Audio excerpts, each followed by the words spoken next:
புதியோகம் FM ஸ்டேஷனில் இனியாவை இன்று கேட்க ஆரம்பிச்சிருக்கீங்க. பிரபு அண்ட் சௌமியா கூட காலை வணக்கம். காலை வணக்கம் சௌமியா. அது மட்டும் இல்லாமல் உலக ரேடியோ தின வாழ்த்துக்கள். ஓ கரெக்ட், நானும் அது உங்களுக்கு சொல்லல. உலக ரேடியோ தின வாழ்த்துக்கள், வேர்ல்ட் ரேடியோ டே இல்லையா? ஸோ எடுத்தவொடனே நம்ம வந்து இன்னைக்கு என்ன டே அப்படின்னு சொல்லிட்டு ரிவீல் பண்ணிட்டோம். ஆமாம், இன்னைக்கு வந்து நம்மளை பற்றி பேசுகிறத நம்ம தொழில் சார்ந்த விஷயங்கள் நிறைய தெரிஞ்சுக்க போகிறோம்னு சொல்லலாம் இல்லையா? ஆமாம், இன்னைக்கு ரேடியோ டே அப்படிங்கிறத பார்த்தீங்கன்னா வந்து ரேடியோ அப்படிங்கிறத பற்றி எல்லாருக்குமே வந்து தெரியும். ஸோ நம்ம பேசிக் அப்படிங்கிறத வந்து தாண்டி நிறைய விஷயங்கள் வந்து தெரியாத விஷயங்கள், அதுக்கப்புறம் வந்து நிறைய பேருக்கு வந்து பிஹைண்ட் ஸ்க்ரீன்லாம் வந்து தெரியாது இல்லையா? இப்போ வந்து எப்படி வந்து கண்டென்ட் ஆரம்பிச்சு எப்படி அது வந்து மக்கள் வந்து கேட்குறாங்க, அந்த ஒளிபரப்பு வரைக்கும் நிறைய விஷயங்களை வந்து நம்ம இன்னைக்கு வந்து தெரிஞ்சுக்க போகிறோம். ரேடியோவே பல உருவங்கள் மாறி வந்திருக்குன்னு சொல்லலாம். இவ்வளோ பெருசாக இருந்த ரேடியோ பற்றி இன்றைக்கி நம்ம கைக்குள்ளே அடங்கிடுச்சுன்னு சொல்லலாம் இல்லையா? அதுவும் சரிதான். ஆனால் முன்னே பார்த்தீங்கன்னா வந்து ரேடியோ வந்து வெறும் பாடல் ஒளிபரப்புக்கு மட்டும் இல்லை, அதில் வந்து நியூஸு, கிரிக்கெட் எல்லா விஷயத்துக்குமே வந்து மெயினான ஒரு விஷயம்னா அது வந்து ரேடியோ மட்டும்தான். டிவி அப்படிங்கிறது வந்து லேட்டஸ்ட் ஸ்டேஜில் தான் எல்லாருமே வந்து பயன்படுத்த ஆரம்பித்தாங்க இல்லையா? ரேடியோவை நம்ம டியூன் பண்ணி கேட்போம். நம்ம உடம்பை டியூன் பண்ணுறதுக்கு என்ன விஷயம் வேணும்? ஆஹா, உடலும் முள்ளமும் பக்கத்தில் ஒரு முத்திரை.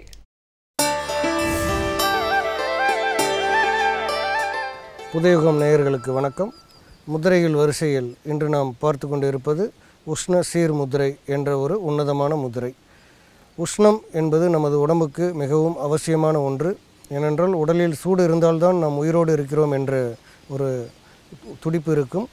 இந்த உஷ்ணமானது எங்கிருந்து உருவாகிறது என்றால் வயிற்றில் என்று சொல்லுவோம். ஆனால் நம்மளுடைய இருதய தசைகள் இதற்கு முக்கியமான ஒரு காரணமாக இருக்கிறது. வெளிப்புற சுவர், இருதயத்தினுடைய வெளிப்புற சுவர் சீராக இயங்குமானால் நம்மளுடைய உடம்பினுடைய உஷ்ணம் நிலைப்புத்தன்மையாக இருக்கும். அந்த உஷ்ணத்தை சீராக வைத்துக்கொள்வதற்கு இந்த முதிரை மிகவும் உபயோகமாக இருக்கும். அதிகமான குளிர்காலங்களிலும் சரி, அதிகமான வெயில் அடிக்கும் பொழுதும் நமது உடல்நிலை வெப்பத்தை மாற்றி மாற்றி அமைத்து கொண்டே இருக்கும். அப்போது நமக்கு வந்து ஒரு அசௌகரியம் ஏற்படும்.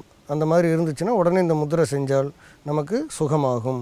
இந்த முதிரை மற்ற பலன்கள் அப்படின்னு பார்த்திங்கன்னா நுரையீரலை பலப்படுத்தும், சுவாசத்தை நல்ல ஒரு ஆழ்ந்த சுவாசமாக மாற்றி கொடுக்கும். ஏன்னா பொதுவாக நம்ம மூச்சு பயிற்சியெல்லாம் பண்ணி ரொம்ப கஷ்டப்பட்டு சுவாசத்தை ஆழ்ந்த சுவாசமாக மாற்றணும். இந்த முதிரை செஞ்சீங்க அப்படின்னா எளிமையாக அந்த சுவாசம் இயல்பாகவே ஆழ்ந்த சுவாசம் நமக்கு அமையும். இருதய தசைகள் பலப்படுவதனால் உடலில் பல்வேறு விதமான நோய்களை சரி செய்ய ஏதுவாக அமையும். பொதுவாக நமக்கு உயிர்ச்சூழல் கடிகாரம் என்று ஒன்று இருக்கிறது. அது ஒவ்வொரு ராஜ உறுப்புகளும் 2 மணி நேரம் எடுத்துக்கொண்டு நமது உடலை பாதுகாப்பாக வைத்திருப்பதற்காக தன்னைத்தானே சுத்தப்படுத்தி கொள்ளும். இருதய தசைகளுக்கான நேரம் மாலை 5 மணி முதல் 7 மணி வரை என்று ஒரு கணக்கு இருக்கிறது. இந்த நேரத்தில் நமது உடம்பானது அதிக உஷ்ணமாக இருப்பதற்கு வாய்ப்பு இருக்கிறது. அந்த நேரத்தை அதனால தான் என்ன சொல்லுவோம்னா மாலையில் காலார நடந்துவிட்டு வர வேண்டும் என்று சொல்லுவோம். இப்போ இந்த காலையில் வாக்கிங் போகிறத விட மாலையில் வாக்கிங் போகிறது, நடைப்பயிற்சி போவது மிகவும் உகந்ததாக இருக்கும். நிறைய பலன்கள் நமக்கு தரக்கூடியதாக இருக்கும். அப்போது அந்த மாதிரியான பயிற்சிகள் போக முடியாதவங்க என்ன பண்ணலாம் அப்படின்னா மாலை நேரத்தில் இந்த முதிரையை செய்கிறது ரொம்ப உபயோகமாக இருக்கும். இந்த முதிரையினுடைய பெயர் உஷ்ண சீர் முதிரை. எப்படி செய்கிறதுன்னு பாருங்கள். உங்களுடைய கை விரல்களில் முதல் 2 விரல்களை மடித்து உள்ளங்கையில் தொட வேண்டும். பெருவிரலை வந்து இந்த பக்கவாட்டில் இப்படி வச்சுக்கணும். மற்ற 2 விரல்களையும் நீட்டி இருக்க வேண்டும். 2 கைகளிலும் செய்ய வேண்டும். நம்ம வீட்டில் மணி அடிக்கிற மாதிரி கை இருக்கும். இப்போ பாருங்கள், நம்மளுடைய கை விரல்கள் 2 இப்படி மடித்து வைத்து மற்ற விரல்கள் 2 இப்படி நீட்டி வச்சுருக்கணும். பெருவிரலானது இந்த பக்கவாட்டினுடைய துளையை அடைத்து கொண்டு இருக்க வேண்டும். இந்த முதிரைக்கு பெயர் உஷ்ண சீர் முதிரை.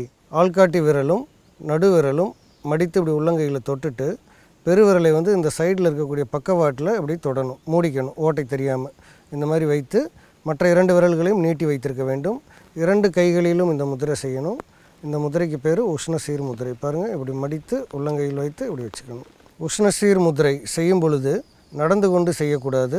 அதே சமயம் நின்று கொண்டும் செய்யக்கூடாது. சாப்பிட்டவுடன் செய்யக்கூடாது. குளித்து முடித்தவுடன் செய்யக்கூடாது. வசதியாக தரையில் அமர்ந்து கொண்டு அல்லது நாற்காலியில் அமர்ந்து கொண்டு காலில் வந்து தரையில் தொடாமல் ஏதாவது ஒரு விரிப்பு மேலேயோ அல்லது ஏதோ ஒரு தடுப்பான் வைத்துக்கொண்டு நீங்கள் இந்த முதிரையை செய்யலாம். முதிரை செய்யும் கால அளவு அப்படின்னா குறைந்தது 20 நிமிடம், அதிகபட்சமாக 40 நிமிடம். இந்த முதிரைகளை எல்லாம் செய்யும் பொழுது மிகவும் கவனமாக ஒன்றே நினைவில் வைத்து கொள்ளுங்கள். எதற்காக இந்த முதிரை செய்கிறீர்களோ அதை பற்றி சிந்தனை உங்கள் மனதில் இருக்கட்டும். மற்றபடி வேறு எந்த ஒரு கட்டுப்பாடும் கிடையாது. முதிரைகளினால் எவ்வளவுக்கு எவ்வளவு உங்களுக்கு எளிமையாக பலன்களை அடைய முடியுமோ அந்த அளவுக்கு இதை எளிமைப்படுத்தி இருக்கிறோம். ஏனென்றால் இந்த மாதிரியான வழிமுறைகள் எல்லாம் நம்மக்கிட்ட எந்த ஒரு ஆவணங்களும் இல்லாமல் போய்விட்டதனால் இதை நாம் திரும்பவும் உருவாக்குவதற்கு மிகவும் சிரமப்பட வேண்டியிருக்கிறது. நீங்கள் ஒவ்வொரு முதிரையும் பயன்படுத்தி பார்த்து அதனுடைய பலன்களை குறித்து வைத்து கொண்டு அடுத்த தலைமுறையினருக்கு, உங்கள் சந்ததியினருக்கு நீங்கள் இதை கற்றுக் கொடுக்க வேண்டும். முதிரைகளை கற்போம், கற்பிப்போம், நலமாக வாழ்வோம். நன்றி, வணக்கம். ரேடியோவில் ஒரு வசதியை நம்ம வேலையை நம்ம செஞ்சுட்டே அதை கேட்டுகிட்டே இருக்கலாம் இல்லையா?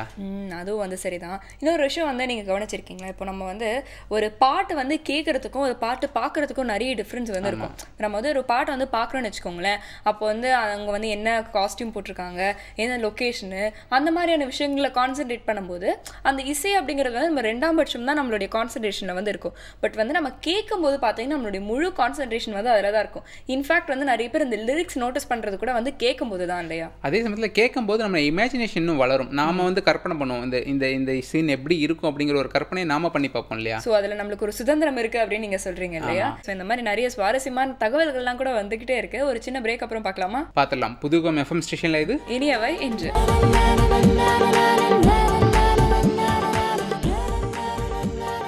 Welcome back. புதியகம் எஃப்எம் ஸ்டேஷனில் இனியவை இன்று கேட்டுட்டு இருக்கீங்க. பிரபு அண்ட் சௌமியா கூட பா இவனோட பெரிய தலைவலியாக போயிடுச்சுப்பா அப்படின்னு யாராவது உங்களை பார்த்து சொல்லியிருக்காங்க? சொல்லியிருக்காங்க. அதை நான் வெளியே சொல்லக்கூடாது இல்லையா? அப்போ உங்களை பார்த்து சொல்லியிருக்காங்க அப்படி தானே? அதே சமயத்தில் உங்களுக்கு தலைவலி வரும்போது நீங்கள் என்ன பண்ணுவீங்க? தலைவலி வரும்போது என்ன பண்ணுவோம்? யூஸ்வலாக வந்து வீட்டில் வந்து பார்த்தீங்கன்னா எங்கள் அம்மா என்ன சொல்லுவாங்கன்னா, தலைவலி வந்துருச்சா கம்னு போய் ஒரு 5 நிமிஷமாவது படுத்து தூங்கு அப்படின்னு தான் சொல்லுவாங்க. ஏன்னா எங்கள் வீட்டில் இந்த தலைவலிக்கு வந்து டேப்லெட் போடுறதெல்லாம் வந்து கூடாது அப்படின்னு ஸ்ட்ரிக்ட் ரூல்ஸ். நான் வந்து ரேடியோவில் மைல்டாக ஒரு பாட்டு கேட்பேன். ஆனால் வந்து கேட்கும்போது வந்து இன்னும் தலைவலி இன்க்ரீஸ் ஆகாது. நமக்கு பிடிச்ச ஒரு விஷயத்தை கேட்கும்போது இன்னும் நல்லா இருக்கும். அது நம்ம அதாவது தலைவலி எதுக்கு வருது? டென்ஷன்னால வருது. அந்த டென்ஷன் குறைக்கிறதுக்கு இது ஒரு ரூட் இல்லையா? அப்படி வரீங்க. ஆனா இதுக்கு வந்து இன்னொரு பெட்டரான சொல்யூஷன் என்கிட்ட இருக்கு அப்படின்னு சொல்லிட்டு நலம் அன்புடன் பகுதியில நம்ம சித்த வைத்தியர் அருண் சொல்ல போறார். அவர்கிட்டே கேட்டுருவோம்.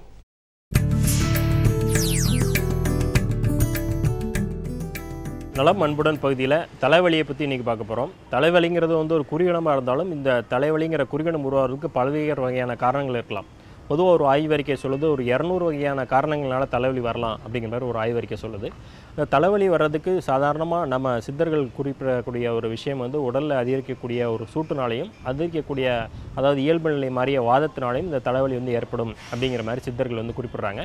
குறிப்பாக அவங்களுடைய நூல்கள் வந்து சந்திராவர்த்தம், சூர்யாவர்த்தம் அப்படிங்கிற வார்த்தைகள் வந்து குறிப்பிட்றாங்க. அதாவது சந்திரனுடைய ஆதிக்கமும் சூரியனுடைய ஆதிக்கமும் இந்த தலைவலி நோய் ஏற்படுறதுக்கு வந்து ஒரு காரணமாக இருக்கும் அப்படிங்கிற மாதிரி சொல்லுவாங்க. நம்ம நோயினுடைய நிலைமையும் அப்படி தான் இருக்கும். சில நேரத்துக்கு பாருங்கள், சூரியனுடைய கதிர்கள் வந்து மறையக்கூடிய ஆரம்பத்தில் வந்து சிலருக்கு தலைவலி வரும்.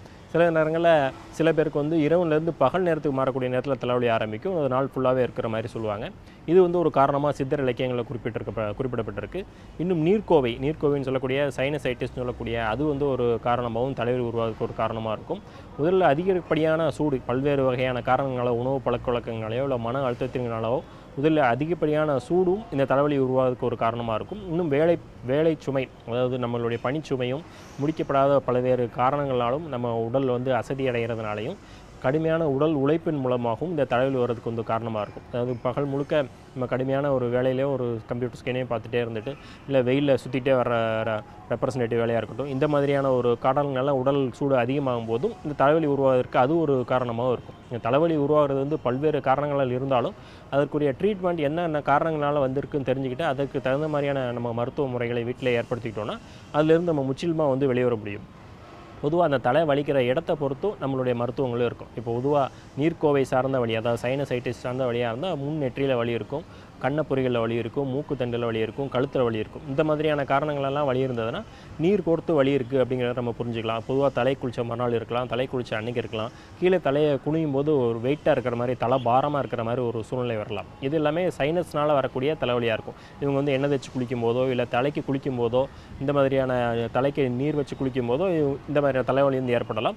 அதிகப்படியான உஷ்ணமும் இந்த நீர்க்கோவைக்கு வந்து ஒரு காரணமாக இருக்கும். அதிகப்படியான திடீர்னு நன்றாக வெயில் அடிச்சுட்டு திடீர்னு பெய்யக்கூடிய மழையும் இந்த சைனசைட்டிஸ்க்கு வந்து ஒரு காரணமாக இருக்கலாம்.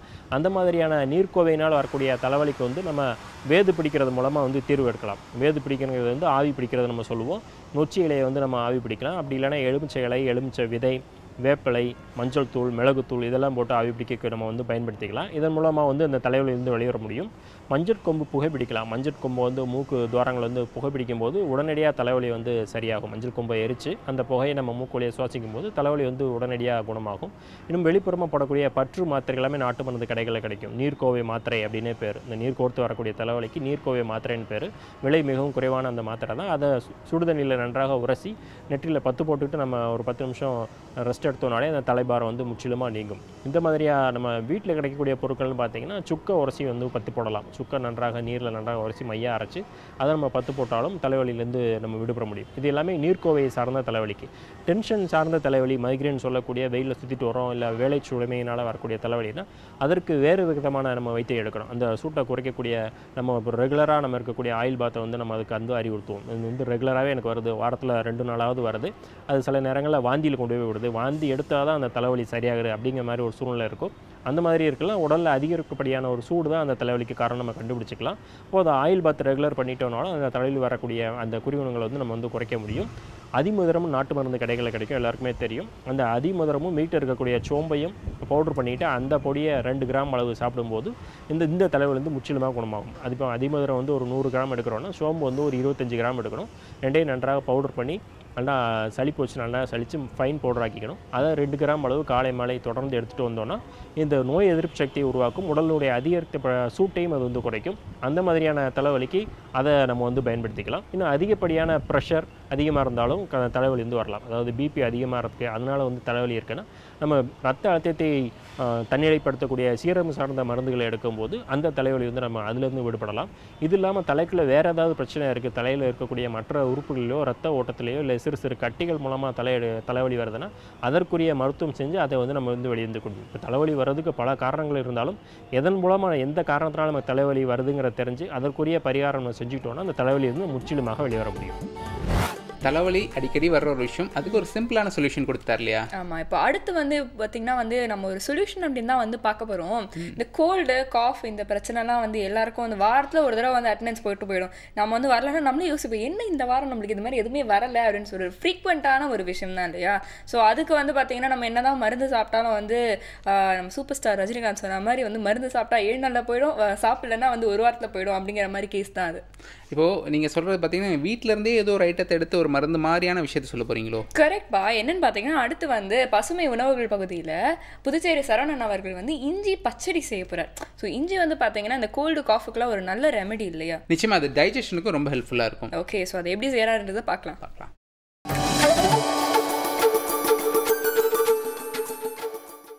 அனைவருக்கும் வணக்கம். இன்றைய பசுமை உணவுகள் பகுதிக்கு உங்களை வரவேற்பதில் மகிழ்ச்சி அடைகிறேன். இன்றைக்கி நம்ம செய்ய போகிற உணவு இஞ்சி பச்சடி. இது வரைக்கும் வெங்காய பச்சடி, வெள்ளரி பச்சடிலாம் செஞ்சு பார்த்துருப்பீங்க. இஞ்சி பச்சடி எப்படி செய்யலாம்னு பார்க்கலாம். இது செய்கிறதுக்கு முன்னாடி என்ன தேவைன்னு பார்க்கலாம்.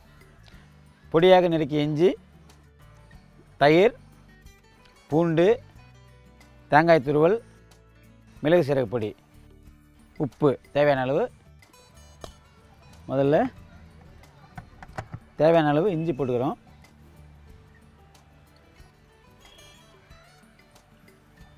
எவ்வளோ இஞ்சி போடுறோமோ அதுக்கு சம அளவு தேங்காய் துருவல் சேர்த்துக்கிறோம்.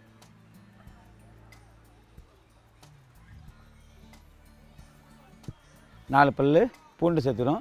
அதாவது இஞ்சி தனியாக போட்டால் காரம் தெரியும், அந்த காரத்தை மட்டுப்படுத்துறதுக்காகவும் இஞ்சியோட குணத்தை வந்து மாற்றத்துக்காகவும் பூண்டு போடுறோம். தேவைக்கேற்ப கொஞ்சமாக மிளகு சீரக பொடி போட்டுக்கிறோம். அதாவது இந்த காரம் பார்த்திங்கன்னா மாறுபட்ட சுவையில் மென்மையான காரத்தோடு இருக்கும். அதே நேரத்தில் இஞ்சியோட காரத்தை குறைக்கலாம், நம்ம இஞ்சியோட காரத்தை மறைச்சி செய்கிறோம். இப்போ தேவையான அளவு உப்பு போட்டுக்கிறோம்.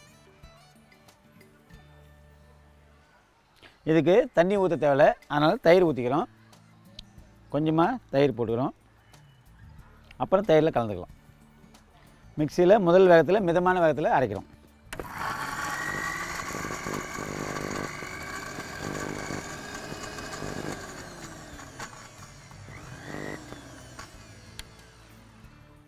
இப்போ கொஞ்சம் தயிர் சேர்த்துக்கிறோம்.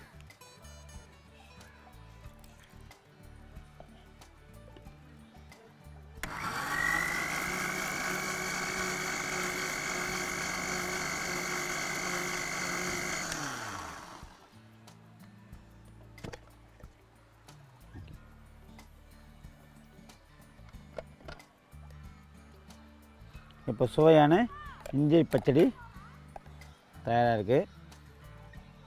நம்ம இப்போ சுவைக்கு எவ்வளோ சுவை வேணுமோ, உப்பு சுவையாக இருந்தாலும் தயிர் சுவையாக இருந்தாலும் எவ்வளோ வேணுமோ இது கூட சேர்த்து கலந்துக்கலாம். இது இஞ்சியில் செஞ்சதுன்னு சொல்ல முடியாது. பச்சடி ரொம்ப நல்லாயிருக்கும், சுவையாக இருக்கும். ஆனால் இஞ்சியோட சுவை கொஞ்சம் இருக்குமே தவிர இஞ்சியில் தான் இதில் செஞ்சுருக்கன்றது யாராலும் கண்டுபிடிக்க முடியாது. ரொம்ப நல்லாயிருக்கும். இப்போ இதில் இன்னும் கொஞ்சம் தயிர் சேர்த்துடுறோம். இப்போ சுவையான இஞ்சி பச்சடி தயாராக இருக்குது. இது குழந்தைங்க பெரியவங்க யாராலும் விரும்பி சாப்பிட்லாம். விருந்தினர் வந்தாங்கன்னா பச்சடி செய்கிறதுக்கு எதுவும் இல்லை. இப்போ இது மாதிரி இஞ்சி வச்சு பச்சடி செஞ்சிடலாம். ரொம்ப நல்ல துணை உணவு இது. எல்லாத்துக்கும் பொருந்தக்கூடியது. ப்ரெட்டு கூட பொருந்தது. வேறு ஒரு நல்ல இயற்கை உணவோட அடுத்த நிகழ்ச்சியை சந்திக்கலாம். நன்றி. சத்தியமாக சௌமியா, இஞ்சியை பச்சையாக சாப்பிட முடியும் அப்படிங்கிறத இன்றைக்கி தான் நான் பார்த்தேன். இன்றைக்கி தான் வந்து பார்த்துருக்கீங்க. கூடிய சீக்கிரம் நீங்கள் டேஸ்ட் பண்ணியும் பார்க்கணும். இதை தொடர்ந்து வந்து பார்த்தீங்கன்னா நிறைய சுவாரஸ்யமான பகுதிகள்லாம் வந்துட்டுருக்கு. அதுக்கு முன்னாடி நமக்கு ஒரு சின்ன பிரேக் தேவை இல்லையா? நிச்சயமாக தேவை. புதியகம் FM ஸ்டேஷனில் இது இனியவை இன்று.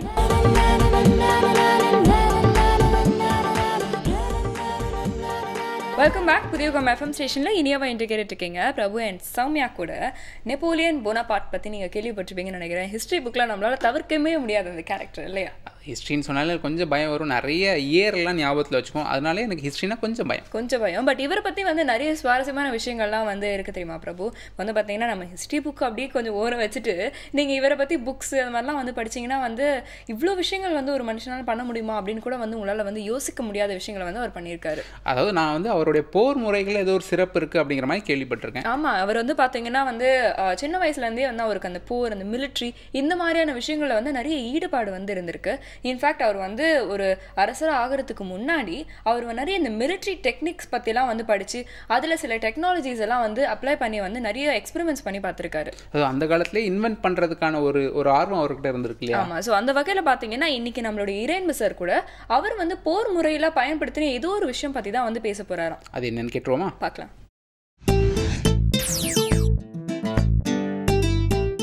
வணக்கம். நெப்போலியனை பற்றி நாம் எல்லாரும் கேள்விப்பட்டிருக்கோம். அந்த நெப்போலியன் வந்து உலக தளபதிகளில் ஒரு மிகச்சிறந்த இடத்தை பெற்றவருங்கிறது நமக்கு தெரியும்.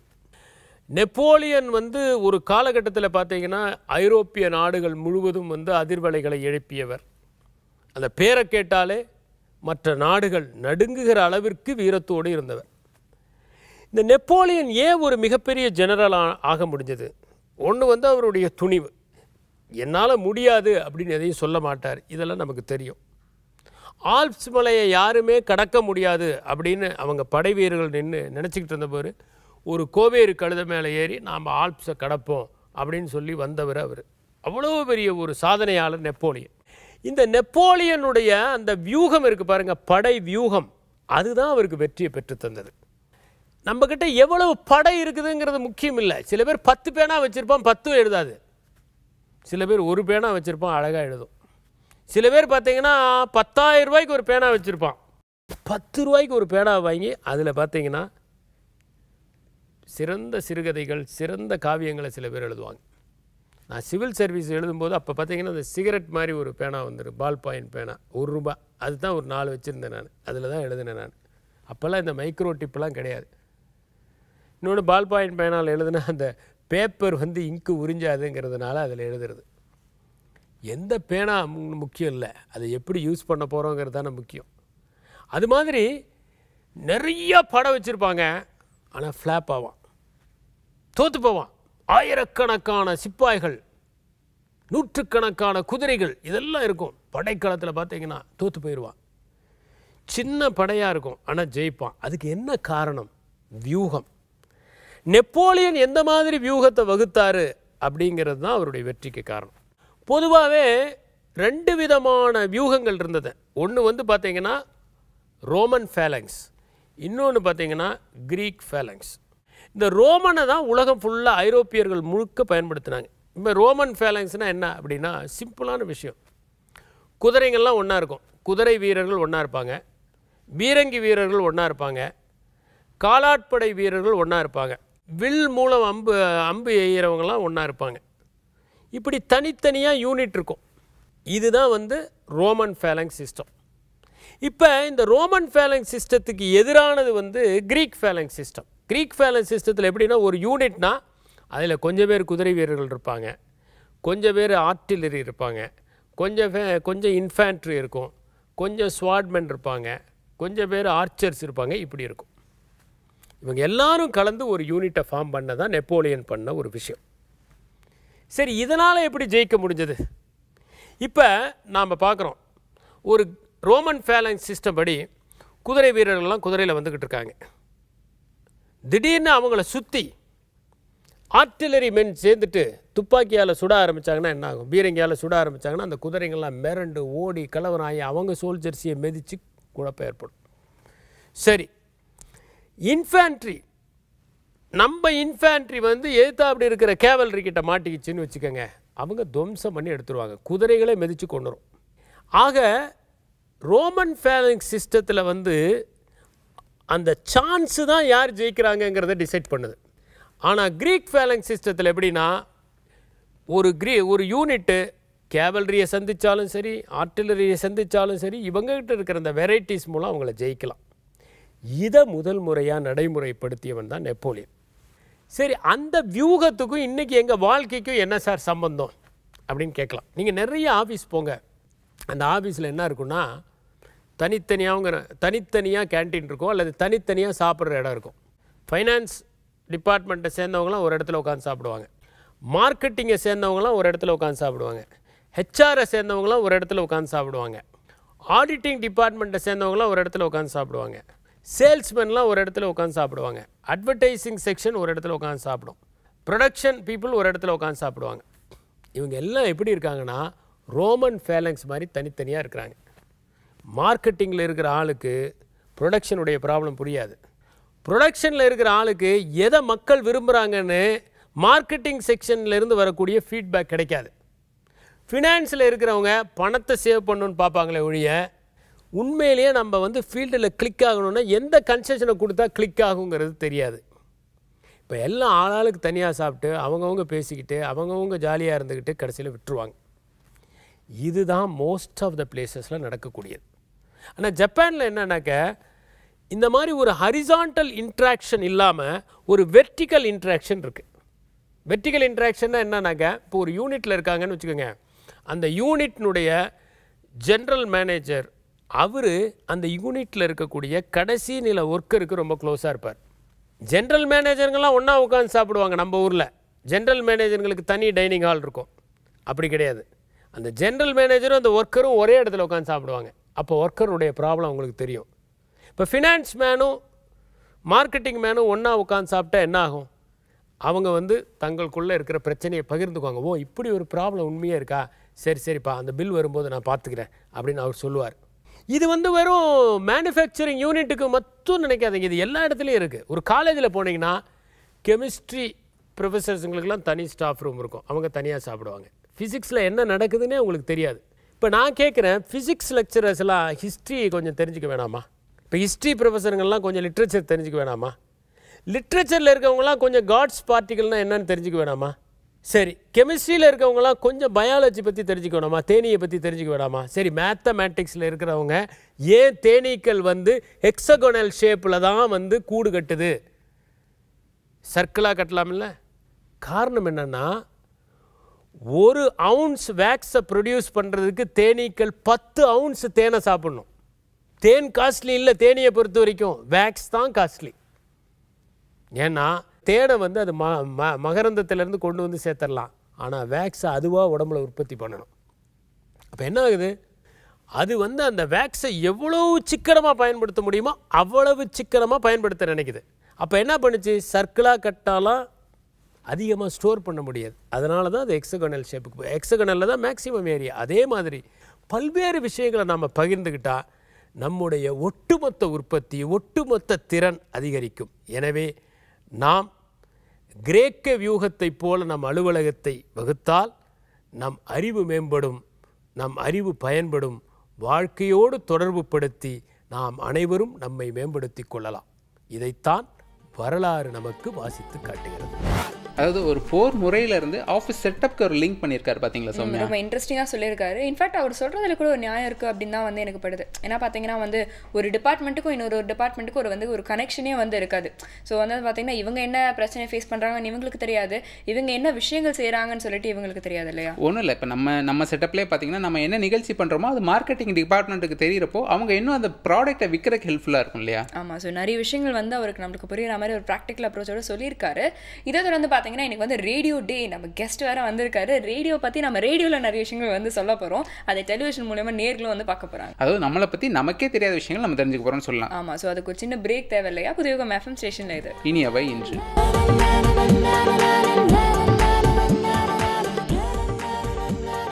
Welcome back. புதிய எஃப்எம் ஸ்டேஷனில் இனியவா இன்று கேட்டுருக்கீங்க. பிரபு அண்ட் சௌமியா கூட இன்னைக்கு நம்ம ரேடியோ ஸ்டேஷனில் வந்து ரேடியோ பற்றி பேசுகிறோம் அப்படின்ற அந்த தாட்டே வந்து ரொம்ப எந்தூசியாஸ்டிக்காக இருக்கு இல்லையா? நம்ம செய்கிற வேலையை பற்றி நாமளே இன்னும் தெரிஞ்சுக்க போகிறோம் அப்படின்னு சொல்லலாம். நம்மளுக்கு தெரியாத நிறைய விஷயங்களை வந்து நம்ம தெரிஞ்சுக்க போகிறோம் அப்படின்னு சொல்லலாம். ஸோ இதை பற்றி நம்மளுக்கு வந்து நிறைய விஷயங்கள் தெளிவுபடுத்துறதுக்காக ஜெய் சக்திவேல் அவர்கள் வந்து வந்திருக்காரு. இவர் வந்து சர்வதேச வானொலி அப்படின்னு சொல்லிட்டு ஒரு இதழ் நடத்திக்கிட்டு இருக்காரு. அது மட்டும் இல்லாமல் மெட்ராஸ் யூனிவர்சிட்டியில் ஜேர்னலிசம் டிபார்ட்மெண்ட்டோடைய உதவி பேராசிரியராக இருக்காரு. வணக்கம் சார். வணக்கம் சார். சார், இன்னைக்கு வேர்ல்டு ரேடியோ டே. இந்த நாளுடைய சிறப்பு பற்றி முதல்ல சொல்லுங்கள் சார். வேர்ல்டு ரேடியோ டே உலகம் முழுக்க கடந்த 4 வருடங்களாக கொண்டாடிட்டு வர்றாங்க. இது வந்து யுனெஸ்கோ அந்த டேவை வந்து முக்கியத்துவமாக எடுத்து பண்ணுது. 2011 தான் இந்த நாள் வந்து அந்த குறிப்பிட்ட அந்த நாளை வந்து ஏன் வந்து வேர்ல்டு ரேடியோ டே கொண்டாடுறாங்க அப்படின்றத முதல்ல சொல்லணும்.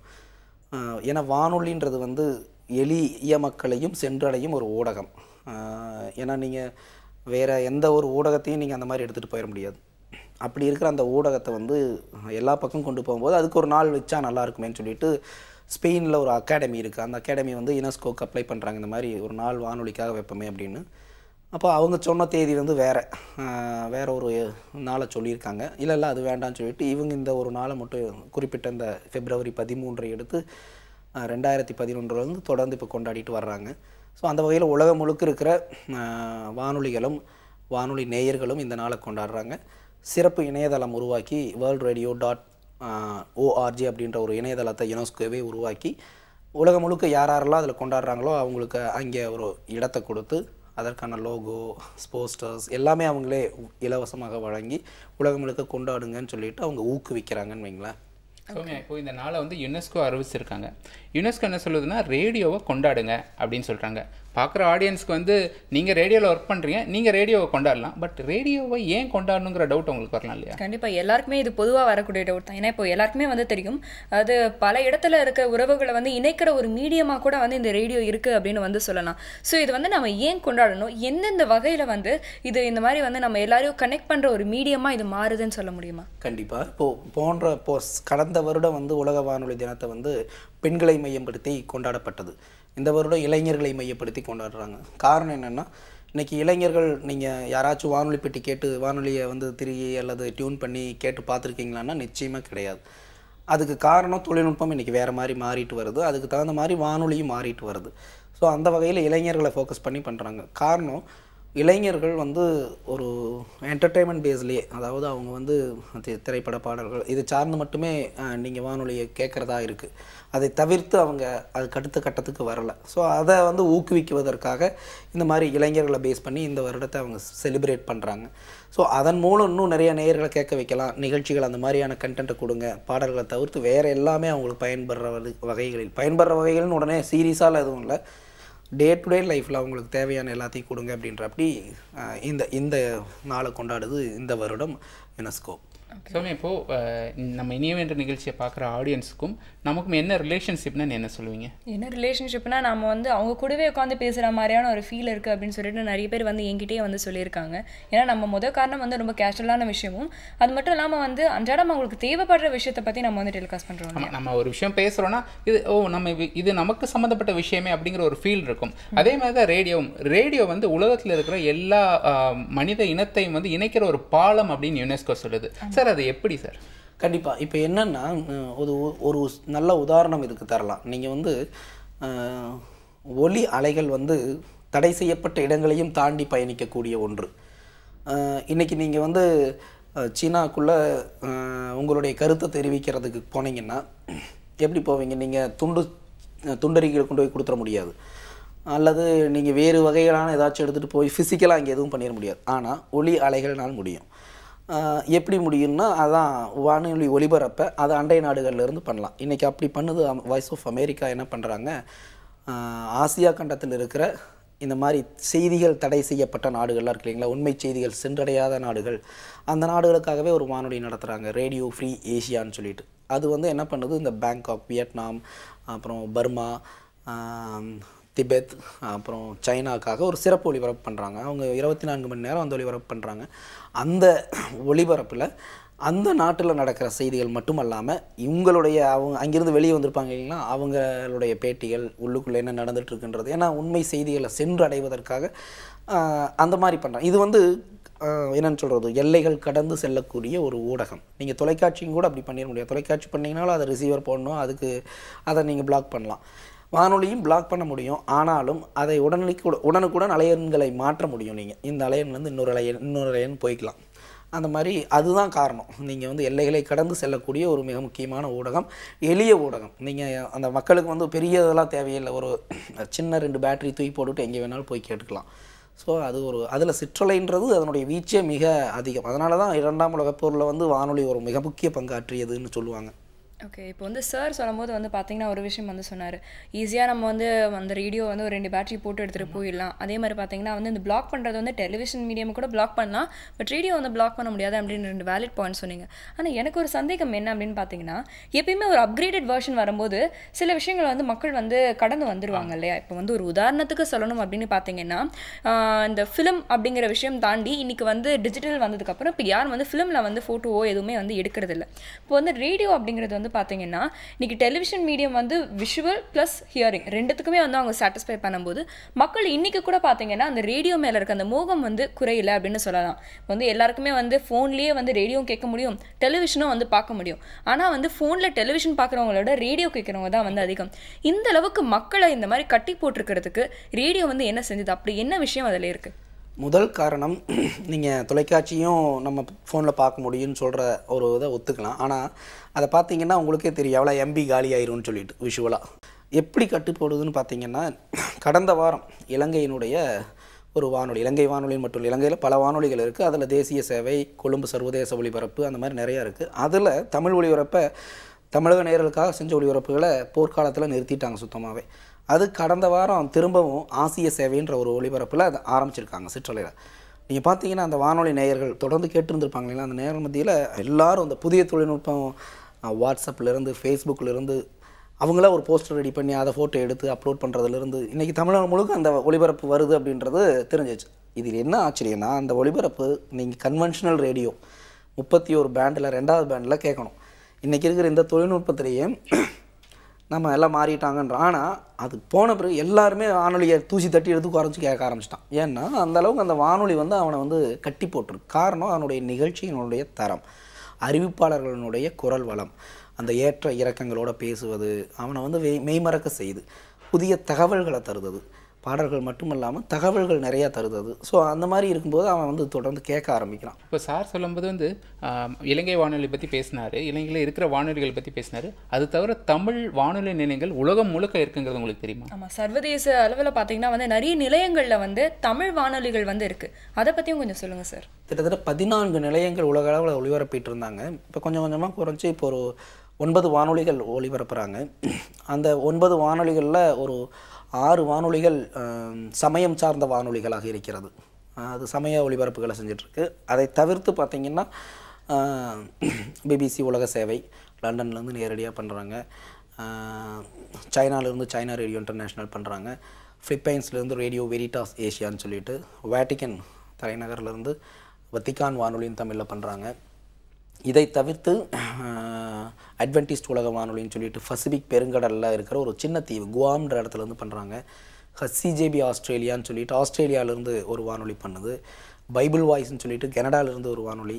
இப்படி தமிழ் சார்ந்து ஒளிபரப்பாகிற வானொலிகள் இப்போவும் சிற்றலை வரிசைகளெல்லாம் பண்ணிகிட்ருக்காங்க. இந்த நிகழ்ச்சியை தயாரிக்கிறது அங்கே அந்த ஊரில் ஒர்க் பண்ணுறவங்களா, இங்கேருந்து போனவங்களா, எப்படி தான்? சீன வானொலியை தவிர்த்து மற்ற எல்லா வானொலிகளிலும் இருக்கிறவங்க இங்கிருந்து போனவர்கள் தான். சீன வானொலியில் மட்டும்தான் சீனர்களே தமிழ் கற்று சீன வானொலியில் ஒளிபரப்பிருக்காங்க. அவங்களுக்கு சார்பாக நிபுணர்களாக ஒரு 3 பேர் இருக்காங்க. அவங்க அங்கே போயிட்டு அவங்க எழுதுகிற அந்த ஸ்கிரிப்ட் எல்லாம் கரெக்ட் பண்ணி தர்றது அதெல்லாம் பண்ணுறாங்க.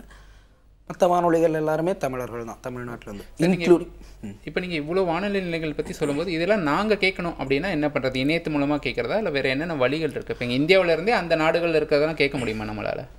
அந்த வானொலிகள் இந்திய நேயர்கள், அதாவது குறிப்பாக தமிழக நேயர்களுக்காக தான் வானொலியில் ஒளிபரப்புறாங்க. இன்றைக்கி என்ன பண்ணியிருக்காங்க, உதாரணம் பாகிஸ்தான் வானொலி தமிழ் ஒளிபரப்பிட்டு இருக்கு. அது நிறையா பேருக்கு தெரியாது. அந்த வானொலிகள் கன்வென்ஷனலாக, அதாவது நீங்கள் வானொலி பெட்டியிலையும் கேட்கலாம். இன்றைக்கி இருக்கிற தொழில்நுட்பத்தின் மூலம் அவங்க என்ன பண்ணியிருக்காங்க, இணையத்திலையும் சைமல்டேனியஸாக ப்ராட்காஸ்ட் பண்ணுறாங்க. அதாவது ரியல் ஆடியோன்ற அந்த இதில் அங்கே நீங்கள் ஸ்டுடியோவில் பேசும்போது இங்கே கேட்குற அப்படி பண்ணியிருக்காங்க. உதாரணத்துக்கு இப்போ சீன வானொலி இவங்கெல்லாம் வந்து ஒளிப்பதிவு பண்ணி போடுறாங்க. பிபிசி வந்து நீங்கள் என்ன கேட்குறீங்களோ அதை அங்கே லண்டன் ஸ்டுடியோவில் அப்போ பேசிகிட்டு இருக்காங்க. ஸோ லைவாக அது அந்த நிகழ்ச்சிகளில் நீங்கள் ஒரு சில சின்ன சின்ன தவறுகள்லாம் கூட பார்க்கலாம். அது ஆனாலும் அது லைவாகவே அப்போ இருந்து அது அந்த ட்ரெடிஷனை ஃபாலோ பண்ணிகிட்டு இருக்காங்க. அரை மணி நேரம் நிகழ்ச்சினாலும் அந்த அரை மணி நேரம் நிகழ்ச்சி முழுவதும் லைவாக தான் இருக்கும்.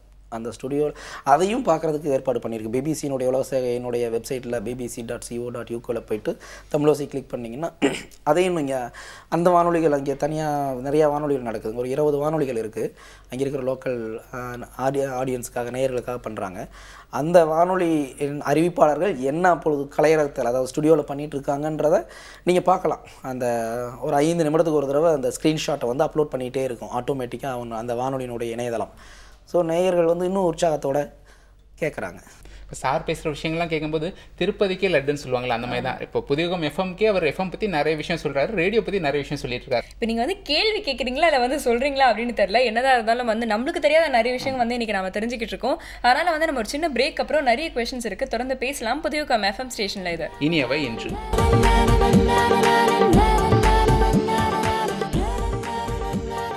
வெல்கம் பேக் புதியகம் எஃப்எம் ஸ்டேஷனில் இனியவை என்று கேட்டுருக்கீங்க பிரபு அண்ட் சாமியா கூட. இன்னைக்கு வந்து ரேடியோ டே இல்லையா, நிறைய விஷயங்கள் நம்ம ரேடியோ பற்றி வந்து தெரிஞ்சுக்கிட்டு இருக்கோம். இனிமேல் ரேடியோ பற்றின ஒரு விஷயம் என்னென்னு பார்த்தீங்கன்னா, நம்மளுக்கு வந்து அந்த குரல் மட்டும்தான் வந்து ரொம்ப பரிச்சயமான ஒரு விஷயமா வந்து இருக்கும். இந்த குக்கு அப்படின்னு சொல்லிட்டு ஒரு படம் வந்தது இல்லையா, அந்த படத்தில் பார்த்தீங்கன்னா வந்து அவங்க தியேட்டரில் உட்காந்துட்டு இருக்கும்போது அவர் வந்து சொல்லுவார், யாருப்பா இந்த பொண்ணு வந்து எல்லாருக்கும் வாய்ஸ் கொடுக்குறா அப்படின்னு சொல்லிட்டு. ஸோ வாய்ஸ் அப்படிங்கிறது வந்து நம்மளால் மறக்க முடியாத விஷயம். ரொம்ப க்ளீனாக வந்து நம்ம வந்து ஐடென்டிஃபை பண்ணிடலாம். அதாவது இப்போ டிவியில் கூட முகம் பார்த்து அப்புறம் நம்மளை ஐடென்டிஃபை பண்ணுவாங்க, ஆனால் ரேடியோவில் வாய்ஸ் வச்சு ஐடென்டிஃபை பண்ணுவாங்க. அதுதான் ரொம்ப முக்கியமான விஷயம். ஆமாம். ஸோ அந்த அளவுக்கு வந்து ஒரு வாய்ஸ் மட்டுமே வந்து நம்ம வந்து கேட்டுருக்கோம். ஸோ அந்த ஒரே ஒரு சென்ஸ் மட்டுமே அப்படிங்கிறதால ஈஸியாக வந்து மக்களுக்கு வந்து ரீச் ஆகும். ஸோ ரேடியோவில் பேசுகிறவங்க எல்லாமே கொஞ்சம் கேர்ஃபுல்லாகவே இருக்கணும் இல்லையா. ரேடியோ பற்றி இன்னும் நிறைய விஷயங்கள் தெரிஞ்சுக்க போகிறோம், தொடர்ந்து பேசலாம்.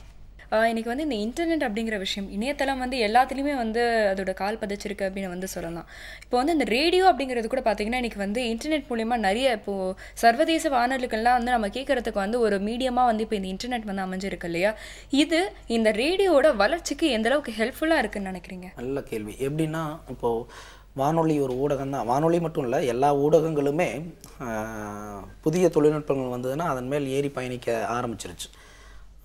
இணையம் வந்த பொழுது இணையத்தை நம்ம வேறு ஒரு பார்வையில் தான் பார்த்தோம். ஆனால் இன்றைக்கி பார்த்திங்கன்னா நம்ம புதிய மாவட்டம், புதிய தலைமுறையாகட்டும், எல்லா தொலைக்காட்சிகளுமே சைமல்டேனியஸாக இன்டர்நெட்லேயும் நாங்கள் ஸ்ட்ரீமிங் கொடுக்க ஆரம்பிச்சிட்டோம். இதே போல் தான் செய்தி இதழ்களும் நாளிதழ்களும் சைமல்டேனியஸாக கொடுக்க ஆரம்பிச்சிருச்சு. வானொலிகளும் இதே போல் தான்.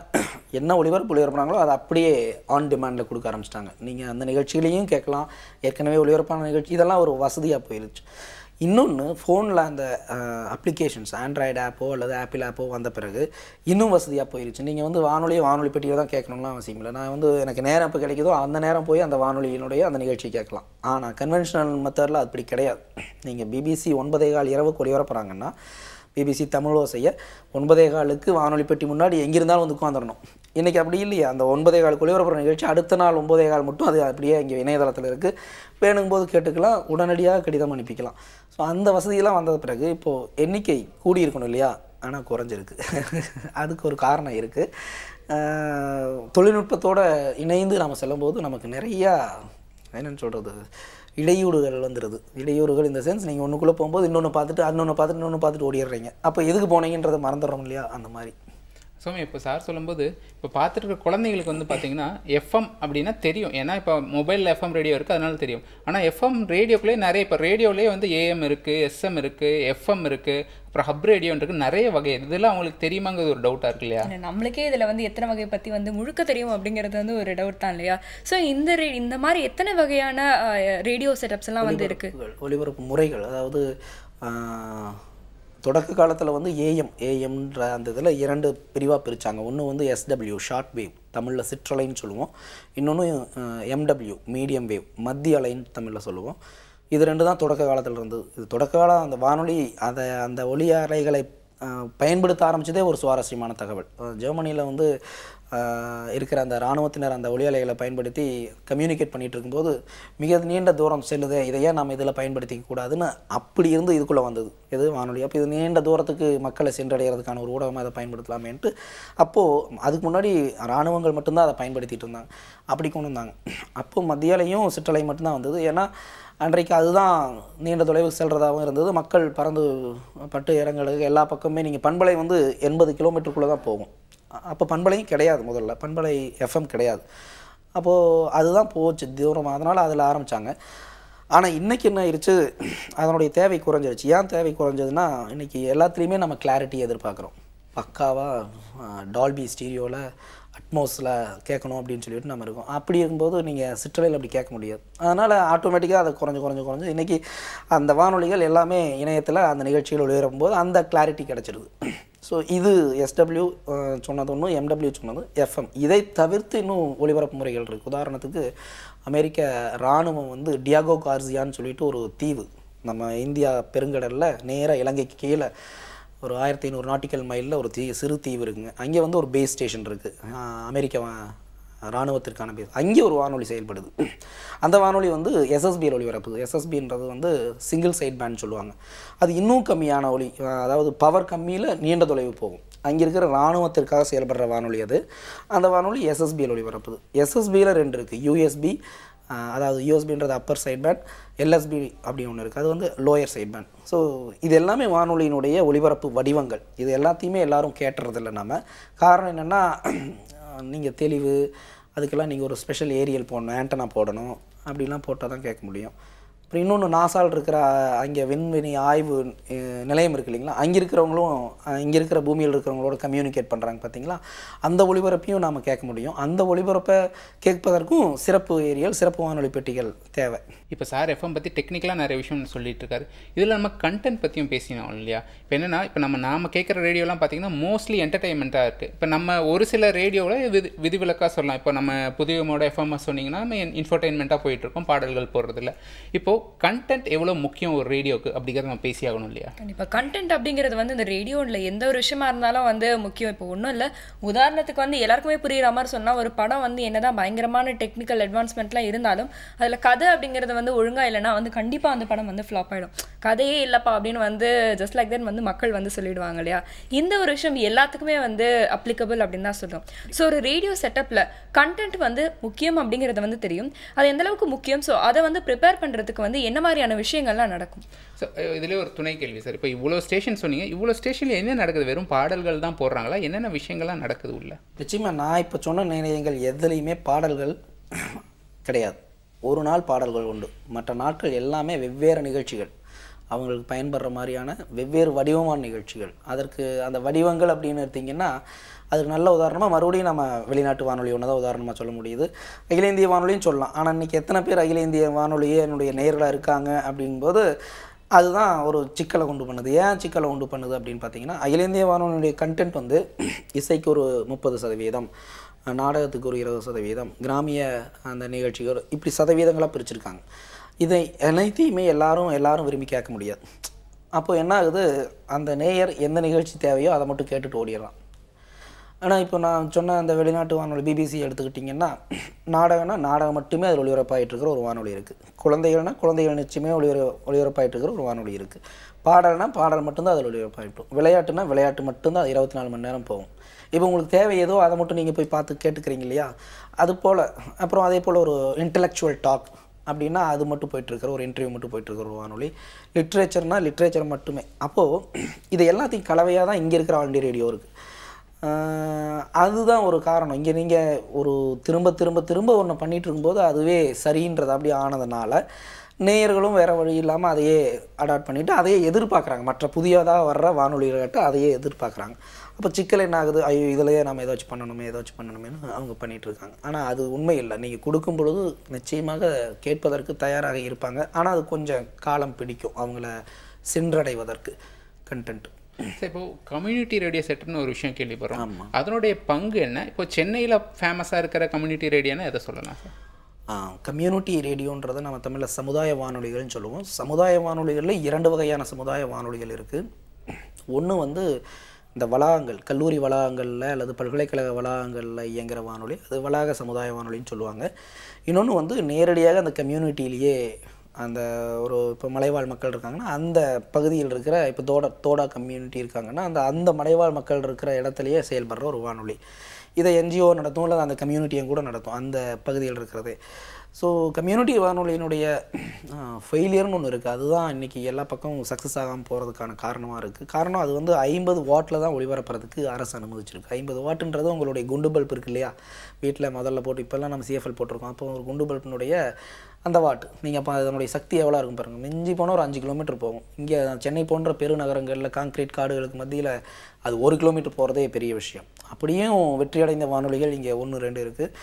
இங்கே மொத்தம் ஒரு 6-7 வானொலிகள், சமுதாய வானொலிகள் இருக்குது. அதில் நல்லா செயல்பட்டுருக்கிற ஒரு வானொலினா அண்ணா எஃப்எம், அடுத்து எம்ஓபியினுடைய சமுதாய வானொலி நல்லா போயிட்டுருக்கு.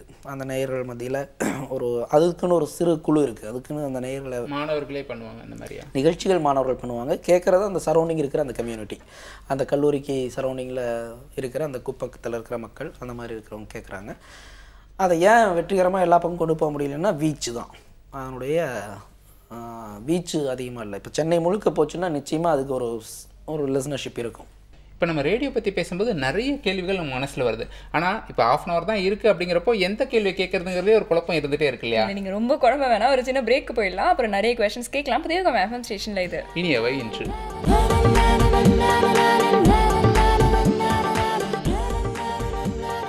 வெல்கம் பேக் புதிய எஃப்எம் ஸ்டேஷனில் இனியவா இன்று கேட்டுட்டு இருக்கீங்க. பிரபு அண்ட் சௌமியா கூட எனக்கு ரேடியோ டேயில் பார்த்தீங்கன்னா ஜெய் சக்திவேல் அவர்கள் நிறைய விஷயங்கள் வந்து பேசிகிட்டு இருக்காரு. ரேடியோ சம்மந்தமாகவும் தொடர்ந்து பேசலாம். சார், இப்போ இந்த ரேடியோ அப்படிங்கிறது வந்து நம்ம கொஞ்சம் பேக் ரீவைண்ட் பண்ணி போக வேண்டிய ஒரு விஷயம் தான் இந்த கேள்வி அப்படின்னு சொல்லலாம்.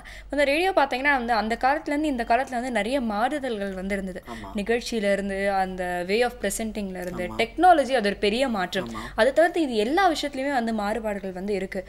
ஸோ இதெல்லாம் விட்டுட்டு இந்த டெக்னாலஜி அப்படிங்கிறது வந்து அந்த காலத்துக்கும் இந்த காலத்துக்கும் ஒரு சின்ன கம்பேரிசன் சொல்ல முடியுமா? அந்த காலத்தில் நீங்கள் வானொலி பெட்டியை நம்ம வால்வ் வானொலி பெட்டின்னு சொல்லுவோம். உள்ளுக்குள்ளே பெரிய செட் இருக்கும். அது ஹீட் ஆகி அந்த வால்வ் வந்து ஒரு லைட் எரிஞ்ச பிறகு அப்புறம் தான் எடுக்கும். அதுக்கு ஒரு பெரிய வலைப்பின்னல் போன்ற ஒரு ஏரியில் போட்டு கேட்ட காலம். இன்றைக்கி இருக்கிற வானொலி பெட்டிகள் டிஜிட்டலைஸ் ஆகிருச்சு. டிஜிட்டலைஸ் இந்த சென்ஸ், நீங்கள் ஒரு ஒளிபரப்பை கேட்கணுன்னா எப்படி, நீங்கள் நல்ல உதாரணம்னா நம்ம பண்பலை கேட்கணுன்னா 101.1 இந்த மாதிரி நீங்கள் அதை டச் பண்ணி நீங்கள் எடுத்துக்க முடியுது. அந்த காலத்தில் அப்படி நீங்கள் டியூன் பண்ணி போக வேண்டியதாக இருந்தது. பிஎல்எல்னு ஒரு டெக்னாலஜி மூலம் என்ன ஆயிடுச்சு, ஃபேஸ் லூப் லாக்கிங்னு சொல்லுவாங்க. நீங்கள் ஒளிபரப்பு தெளிவாக கூட கிடைக்கலினாலும் சிற்றலை ஒளிபரப்பு தெளிவாக கிடைக்கும்போது அதை பிடிச்சி லாக் பண்ணி வச்சுக்கும். அதே சிக்னலை கொடுக்குற அளவுக்கு தொழில்நுட்பம் வளர்ந்துருச்சு. இதையும் அடுத்து என்ன ஆயிடுச்சு, நான் சொல்கிறேன், அந்த மொபைல் ஃபோன் வந்துருச்சு. மொபைல் ஃபோனில் பாக்கெட் RXTXன்னு ஒரு வானொலி வந்திருக்கு. ரேடியோ டியூனர்ஸ்னு ஒன்று வந்திருக்கு. அதெல்லாம் என்னென்னா, நீங்கள் கன்வென்ஷனல் ரேடியோ இருக்கு இல்லையா, பெரிய ரேடியோ, அந்த டிஜிட்டல் ரேடியோ, அதை வந்து நீங்கள் அவுட்புட் எடுத்து இன்டர்நெட்டோடு கனெக்ட் பண்ணி சர்வரில் கொடுத்துட்டிங்கன்னா நீங்கள் மொபைல் ஃபோனில் உலகம் முழுக்க இங்கே இருக்கிறவங்க வேணாலும் அந்த வானொலியை ஆப்ரேட் பண்ணலாம். ஸோ வானொலி கேட்குறது வானொலி அந்த கரகர சத்தத்தோடு தான் இருக்கும். ஆனால் கேட்குறது எந்த முறையிலன்னா மொபைலில். ஸோ உலகம் இருக்கிற வானொலியை நீங்கள் மொபைலில் ஆண்ட்ராய்டு ஆப் அதுக்கு வந்திருக்கு.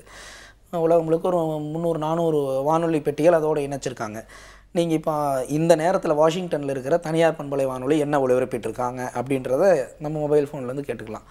ஸோ நினச்சி பாருங்கள், இதெல்லாம் ஒரு காலத்தில் சாத்தியமே கிடையாது. உலகத்தில் இருக்கிற எந்த மூலை முடுக்கள் இருக்குன்னு கிட்டத்தட்ட 1 லட்சத்துக்கு மேலே வானொலிகள் இருக்குது. அந்த வானொலி என்ன நிகழ்ச்சி நடக்குது, உங்களுக்கு பிடிச்ச நிகழ்ச்சியை நீங்கள் வேணுங்கிற நேரத்தில் கேட்டுக்கிறதுக்கான வாய்ப்பு இன்றைக்கி இருக்கிற அந்த தொழில்நுட்பத்தில். அது என்ன ஆப் சார்? ஆப் பேர் ரேடியோ டியூனர்ஸ்னு ஒன்று இருக்குது. டியூன் ரேடியோன்றதை நீங்கள் ஏற்கனவே கேள்விப்பட்டிருப்பீங்க. அப்புறம் பாக்கெட் TXRXன்னு ஒன்று இருக்குது. பாக்கெட் TXRX வந்து நாட் ஓன்லி நீங்கள் ரிசீவர் அண்ட் ஆல்சோ டிரான்ஸ்மிட். அந்த ஹேம் ரேடியோன்னு ஒன்று கேள்விப்பட்டிருப்பீங்க. அதோட சேர்ந்த ஒன்று அது. சார், இப்போ ரேடியோ பற்றி ரிசர்ச் பண்ணும்போது எனக்கு ஒரு சின்ன வார்த்தை பார்த்தேன், QSL 1 அட்டைன்னு ஒன்று பார்த்தேன். அப்படின்னா என்ன சார்? இப்போ வந்து ஒவ்வொரு வானொலிகளையும் நீங்கள் கேட்கும்போது கேட்பதோடு நின்று வர முடியாது நேயர்கள். அப்படி இல்லாமல் கேட்டு விட்டு அந்த வானொலிக்கு நீங்கள் கடிதம் எழுதுறீங்கன்னு வைங்களேன், அந்த வானொலி என்ன பண்ணும், இந்த நேயர் இதை கேட்டிருக்காரு, இந்த நிகழ்ச்சி கேட்டிருக்காருன்னு ஒரு சான்றளிக்கிறதுக்காக ஒரு 1 அட்டை அனுப்புவாங்க. அந்த 1 அட்டையினுடைய பெயர் QSL 1 அட்டைன்னு சொல்லுவாங்க. அது QSL கார்டுமோ இன்னொன்று வெரிஃபிகேஷன் கார்டு அப்படின்னு கூட சொல்லுவாங்க. அந்த 1 அட்டை தான் உங்களுக்கு ஒரு சான்று. இப்போ நான் வந்து ஒரு தனியார் துறை பண்பலை வானொலியை கேட்டுட்டு இதை நான் கேட்டிருக்கேன்னு சொல்கிறதுல பெரிய விஷயம் கிடையாது. ஏன்னா அது எல்லாத்துக்கும் கிடைக்கும், எல்லோரும் கேட்டிருப்பாங்க. அப்படி இல்லாமல் ஒரு தொலை தூரத்துலேருந்து வர்ற ஒரு வானொலி கேட்டுடுது, நான் கேட்டுட்டேன் அப்படின்னு சொன்னால் ஒன்றும் ஒளிப்பதிவு பண்ணி வச்சுருக்கணும் நீங்கள். அதுக்கு வசதி இல்லைன்னா நீங்கள் இந்த மாதிரியான ஒரு சான்றிதழ், அந்த காலங்களில் இது அதுக்கு வசதி இல்லாதனால அதுதான் ஒரு சான்றிதழாக இருந்தது. அவங்க வந்து நேரம், அலை எண், எந்த நிகழ்ச்சி கேட்டாங்க, என்ன ஒளிபரப்பு தரம் இருந்ததுன்னு எழுதி இவங்க அனுப்பின நேயர்கள் எழுதி அனுப்புனாங்கன்னா அதுக்கு அவங்க ஒரு அட்டை சின்னதாக ஒரு போஸ்ட் கார்டு லெவலில் அந்த வானொலியில் இருக்கிற அறிவிப்பாளர்களுடைய புகைப்படத்தோடவோ அல்லது அந்த நாட்டினுடைய சுற்றுலாத்தலங்களையோ வச்சு பின்னாடி அதை இது வந்து சர்டிஃபை பண்ணப்படுது, இந்த நேயர் இந்த எங்களுடைய நிகழ்ச்சி கேட்டாருன்ட்டு. இது எப்படின்னா ஒரு வண்ண அட்டை ஸ்டாம்ப் சேகரிப்பாளர்கள் இருக்காங்க இல்லைங்களா, தபால் தலை சேகரிப்பாளர், அதே போல் இந்த வண்ண அட்டையை சேகரிக்கிறவங்களும் இருக்காங்க. உலகம் முழுக்க இருக்கிற எல்லா வானொலியும் தான் கேட்டு எல்லா வானொலிகிட்டையும் அந்த வண்ண அட்டையை வாங்கி வச்சுக்கணுன்ட்டு ஒரு ஆர்வத்தோடு செயல்படுற நேயர்களும் இருக்காங்க. சார் இப்போ இதை பற்றி சொல்லும்போது முந்தையெல்லாம் இப்போ ரேடியோ, இப்போ டிவியோடைய இப்போ ஆட்சி வர்றதுக்கு முன்னாடி ரேடியோ வந்து எல்லோரும் கொஞ்சம் க்ளோஸாக இருக்கும், ரேடியோவுக்கும் அவங்களுக்கும் ஒரு கனெக்ஷன் இருக்கும். அந்த மாதிரியான கனெக்ஷன் இப்போ இருக்கா? நேயர்களுக்கும் ரேடியோ நிலையத்துக்குமான கனெக்ஷனுங்கிறது, அந்த லெட்டர் எழுதுறது, அந்த மாதிரி விஷயங்கள்லாம் அந்த இது இன்றைக்கி குறைஞ்சிருக்கு தான். காரணம் அதுக்கு அன்றைக்கு நேயர்களுக்கு கொடுத்த முக்கியத்துவம் இன்றைக்கு நேயர்களுக்கு கொடுக்கப்படுவதில்லை. நிறையா தனியார் வானொலிகள் முதல்லலாம் வந்து லைவில் பாட்டு கேட்க நேயர்களே வந்து கேட்கலாம் அப்படிலாம் வச்சது போய் இன்றைக்கெல்லாம் ஒளிப்பதிவு பண்ணி தான் அந்த இதையே பண்ணிகிட்ருக்காங்க. இன்னும் நிறையா லைவ் நிகழ்ச்சி தூக்கிட்டாங்க, அறிவிப்பாளர்களே அதை பண்ணிகிட்ருக்காங்க.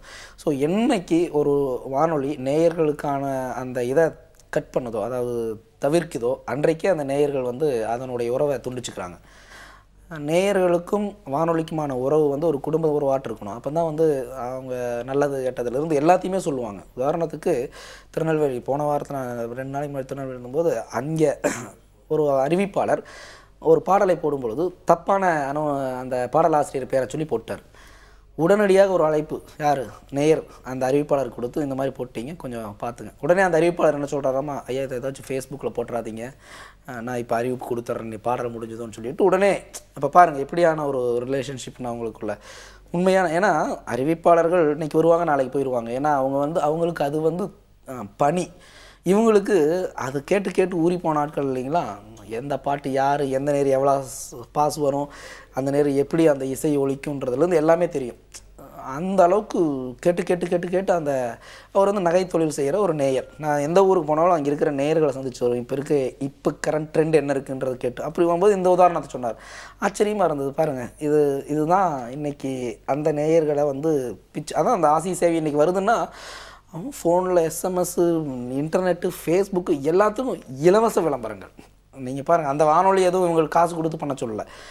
இவன் பண்ணுறதுனால அவனுக்கு ஒன்றும் இது வந்துட போகிறதில்ல. ஆனாலும் அந்த குடும்ப உறவு தான், வேறு ஒன்றுமே இல்லை. அதில் யார் அறிவு பண்ணுறாங்க, என்ன பண்ணுறாங்கன்றதெல்லாம் ரெண்டாவது. இலங்கை வானொலி மறுபடியும் ஒளிபரப்பு ஆகுது தமிழ்நாட்டுக்குள்ளே அப்படின்ற ஒரு செய்தியை கொண்டாடுறாங்க நேயர்கள்.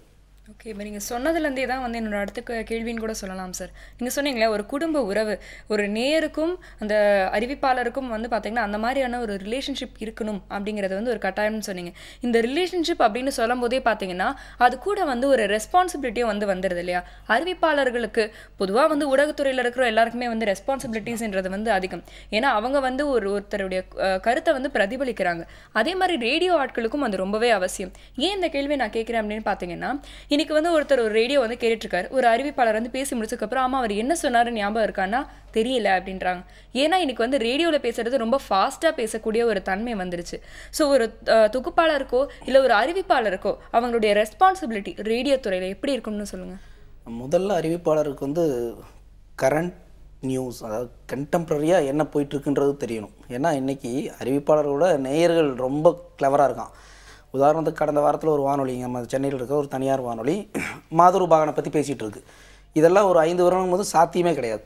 நீங்கள் அங்கே இதை பற்றி ஏன் பேசுகிறீங்க, இதை பற்றிலாம் நீங்கள் பண்ணக்கூடாது. ஏன்னா நேயர்கள் இன்றைக்கி என்ன நடந்துட்டுருக்குன்றதை கேட்கணும் அப்படின்றதுக்கு தயாராக இருக்கான். இதுக்கு இன்னொரு நல்ல உதாரணம், நாங்கள் எங்கள் பல்கலைக்கழகத்தில் நடத்துகிற ஒரு வானொலியை சொல்லலாம். சென்னை பல்கலைக்கழகத்தில் தமிழ் யாழ்னு ஒரு வானொலி நடத்திட்டு இருக்கோம், இணைய வானொலி, யாழ்ப்பாண பல்கலைக்கழகத்தோடு சேர்ந்து. அதில் ஒரு நிகழ்ச்சி, இப்போ வெளிநாடுகளிலிருந்து வர்ற மாணவர்களெல்லாம் நாங்கள் அவங்கள சந்தித்து இன்டர்வியூ பண்ணி அந்த நிகழ்ச்சியெல்லாம் போடுவோம். அப்படி போடும்போது என்னாச்சு, அந்த மாணவர்கள் அங்கே இருக்கிற சிங்கப்பூரில் இருக்கிற அவங்களுடைய பெற்றோர், அவங்க நண்பர்கள்லாம் சொல்லி உடனடியாக கேட்க வச்சு, இப்போ என்னென்னா அதில் ஒரு சின்ன தவறை பண்ணால் கூட அங்கிருந்து சுட்டி காட்டுற அளவுக்கு, இப்போ எங்களுடைய அந்த அறிவிப்பாளர் ஒரு சின்ன தவறு பண்ணார் அதில், அந்த உச்சரிப்பில். அதாவது அறிவிப்பாளர்னால் எங்களுடைய மாணவர்கள் தான் அறிவிப்பாளர்கள். அதில் அது பண்ணதும் கூட அங்கேருந்து சுட்டி காட்டி தமிழ்நாட்டில் என்ன தமிழ் இப்படி இருக்குது அப்படின்ற அளவுக்கு கமெண்ட் எப்படி வருது பாருங்கள். வானொலியை இப்போ நீங்கள் நிகழ்ச்சி தயாரித்து ஒளிப்பதிவு பண்ணி எடிட் பண்ணி போடுறதெல்லாம் போய் அந்த நேயர் அந்த மாணவர்கள் வந்திருக்காங்க, இன்டர்வியூ பண்ணுறாங்க, போட்டாச்சு, அடுத்த அரை மணி நேரத்தில் அப்லோட் பண்ணியாச்சு, சோஷியல் மீடியாவில் அவன் இங்கே அனுப்பியாச்சு. அவன் அந்த நிகழ்ச்சியை உடனடியாக கேட்டு அதுக்கு ஒரு ஃபீட்பேக் ஒரே ஒரு 2 மணி நேரத்தில் கிட்டத்தட்ட 1000 கிளிக்ஸ் ஆயிடுச்சு. இது மனோன்மணியம் சுந்தரனார் பல்கலைக்கழகத்தில் நான் இருக்கும் பொழுது அங்கே ஒரு வானொலி ஞானவாணின்னு, அந்த வானொலியிலையும் கூட இது சாத்தியமில்லை. அது வந்து ஒளிபரப்பாரவன் ஏன் சாத்தியமில்லைன்னா அது வந்து ஒரு 70 கிலோமீட்டருக்குள்ளே தான் போச்சு. இது பாருங்கள் கடல் கடந்து எங்கெங்கே போகுதுன்ட்டு. அப்போது வானொலியினுடைய வீச்சு பாருங்கள், என்ன எளிமையாக நிகழ்ச்சியை தயாரிக்க முடியுது. ஒன்று, நீங்கள் நினச்ச நேரத்தில் நான் இப்போவுமே என் கையில் எப்போவுமே ஒரு வானொலி பெட்டி இருக்கும், ஒரு ரெக்கார்டர் இருக்கும். யாராச்சும் ஒரு சிறப்பு இருந்தால் பாருங்கள், டக்குன்னு ஒரு பைட்டோ அல்லது எடுத்துக்குவேன், மிக்ஸ் பண்ணி அப்படியே உடனடியாக கொண்டு போய் அப்லோட். இங்கேருந்தே நான் எல்லாத்தையுமே இங்கேருந்தே பண்ணிட முடியும். ஒரு வானொலி நிலையத்துக்கான கண்டென்ட்டை நான் இப்போ என்னுடைய தொலைபேசியிலிருந்து நான் இங்கே எடிட் பண்ணி உள்ளுக்குள்ள அப்லோட் பண்ணிட முடியும். இப்போ நிகழ்ச்சி போட்டாச்சு, நேயர்கள் தொடர்ந்து வந்துட்டுருக்காங்க. ஒரு வாரம் நாங்கள் ஒரு நிகழ்ச்சி போடாமல் விட்டோம்னா அந்த நேயர் கேட்கும், என்ன சார் இந்த வாரம் அந்த நிகழ்ச்சி காணும், நான் எதிர்பார்த்துட்டு இருந்தேன் அப்படிமா. நீங்கள் உங்களை பார்த்துக்கிட்டே இருக்காங்க. நீங்கள் ஒரு களத்தில் பொதுவெளியில் இறங்கிட்டிங்கனாலே தொடர்ந்து பண்ணியாக வேண்டிய கட்டாயத்தில் நாம் அந்த மாதிரி வானொலி பொறுத்தளவு நான் சொல்கிறேன். இன்னைக்கு வேர்ல்டு ரேடியோ டேல சார் வந்து ரேடியோ பற்றின அறிவை நமக்கு டியூன் பண்ணியிருக்காருன்னு சொல்லலாம் இல்லையா? நிறையவே டியூன் பண்ணியிருக்காரு. ஆடியன்ஸ்க்கும் நிறைய விஷயங்கள் வந்து போய் சேர்ந்துருக்கும்னு நினைக்கிறேன். ஏன்னா வந்து ரேடியோன்றது வந்து ஆடியன்ஸ் எல்லாருக்கும் வந்து ரொம்ப பரிச்சயமான விஷயம். புதுசாக நம்ம வந்து அதை பற்றி எக்ஸ்பிளைன் பண்ண தேவையில்லை. பட் பிஹைண்ட் ஸ்க்ரீன்ஸ்னு ஒரு விஷயம் இருக்கு இல்லையா, அதை பற்றி ரொம்ப தெளிவாக வந்து சொன்னீங்க. Thank you so much. ரொம்ப நன்றிங்க. அடுத்து வந்து பார்த்தீங்கன்னா இன்னைக்கு வந்து நம்ம ரேடியோ டே இல்லையா, ஸோ அது சம்மந்தமான ஒரு வெப்சைட்டை தான் நான் வந்து எடுத்துகிட்டு வந்திருக்கேன். அது சம்மந்தமான வெப்சைட்னா கேட்குற வெப்சைட்டா பார்க்குற வெப்சைட்டா? அது வந்து நீங்கள் தான் வந்து டிசைட் பண்ணணும். நம்மளுடைய கெஸ்ட்டு கூட வந்து சொன்னார் இல்லையா, இப்போ வந்து இணையதளத்தில் வந்து பார்த்தீங்கன்னா நம்ம சர்வதேச வானொலிகள்லாம் வந்து நம்ம வந்து கேட்டுட்ருக்கோம். ஸோ இதனால் நம்மளுக்கு நிறைய ஈஸி ஆக்சஸ் வந்து கிடைக்குது அப்படின்னு சொல்லிட்டு. ஸோ அது சம்மந்தமாக தான் பார்த்தீங்கன்னா onlineradios.in அப்படிங்கிற இந்த வெப்சைட்டை வந்து நான் எடுத்துகிட்டு வந்திருக்கேன். நான் ஸ்பெல் பண்ணி காமிக்கிறேன். onlineradios.in. இப்போ ஆன்லைன் ரேடியோஸ்னால் இதில் என்னென்ன கேட்க முடியும்? நம்ம நாட்டு எஃப்எம்ஸ் எல்லாம் கேட்க முடியுமா? எப்படி? நம்ம நாடு மட்டும் கிடையாது, இன்டர்நேஷனல் இருக்கிற எல்லா ரேடியோஸுமே நீங்கள் அதில் வந்து கேட்கலாம். இப்போ வந்து பார்த்தீங்கன்னா இந்த வெப்சைட்குள்ளே போய் பார்த்தீங்கன்னா ஒரு காலம் முழுக்க எல்லா நாட்டு கொடியோட சிம்பிளும் வந்து இருக்கும். நீங்கள் வந்து இப்போ இந்தியானா நம்மளுடைய இந்தியன் ஃப்ளாகை கிளிக் பண்ணிங்கன்னா நம்மளுடைய நாட்டில் வந்து ஒளிபரப்பாகிற எல்லா ரேடியோ ஸ்டேஷன்ஸோட லிஸ்ட்டும் வரும். ஸோ அதில் உங்களுக்கு வந்து எது வேணுமோ அதை நீங்கள் சூஸ் பண்ணி கேட்டுக்கலாம். ஸோ இதே மாதிரி எல்லா நாட்டில் இருக்கிற ரேடியோ ஸ்டேஷன்ஸையும் வந்து நீங்கள் ஈஸியாக வந்து இதில் கேட்கலாம். அதாவது ஒரு ரூஃப்குள்ள எல்லா ரேடியோவும் வந்துருச்சு அப்படிங்கிற மாதிரி சொல்லலாம் இல்லையா? ஆமாம். ஸோ இது வந்து ஒரு ஈஸி ஆக்சஸ் தான் இல்லையா. ஏன்னா இப்போ வந்து நம்ம வந்து ஒரு நார்மலான ஒரு ரேடியோவில் பார்த்தீங்கன்னா வந்து இங்கே இருக்கிற ஒரு ஃப்ரீக்வன்சி டியூன் பண்ணி தான் வந்து கேட்க முடியும். பட் வந்து கடல் தாண்டி நிறைய விஷயங்கள் வந்து நாம தெரிஞ்சுக்கிறதுக்கு வந்து இந்த ஒரு வெப்சைட் ரொம்ப யூஸ்ஃபுல்லாக இருக்கு இல்லையா. இன்டர்நெட் இங்கே ஆக்கப்பூர்வமாக செயல்படுது. நம்ம நிகழ்ச்சிக்கு இன்டர்நெட் எப்படி ஆக்கப்பூர்வமாக செயல்படலாம்? ரொம்ப ஆக்கப்பூர்வமாக வந்து செயல்படுது அப்படின்னு சொல்லலாம். ஏன்னா உங்களுடைய கருத்துக்களை நீங்கள் அதில் தானே அனுப்புறீங்க. உங்களுடைய கருத்துக்கள் எங்களுக்கு ரொம்ப முக்கியம். அதனால் உங்களுடைய கருத்துக்களை feedback@pudiyugam.tv அப்படிங்கிற மெயில் ஐடிக்கு மெயில் பண்ணலாம். அப்படி இல்லை கடிதம் எழுதுவேன் அப்படின்னு சொன்னீங்கன்னா ஸ்க்ரீனில் ஃப்ளாஷ் ஆகிட்டு இருக்கிற அட்ரஸுக்கும் நீங்கள் தபால் மூலமாக உங்களுடைய கருத்துக்களை அனுப்பலாம். அப்படி இல்லை அப்படின்னா உங்கள் கையில் இருக்கிற மொபைல் ஃபோனில் இருந்து இந்த டோல் ஃப்ரீ நம்பருக்கு எங்களுக்கு உங்களோட ஃபீட்பேக்ஸ் அனுப்பலாம். ஓகே, இது சொல்லிட்டு நாமளும் கிளம்ப வேண்டிய நேரம் வந்தாச்சு. புதிய FM ஸ்டேஷனில் இது இனியவை என்று வித் பிரபு அண்ட் சௌமியா.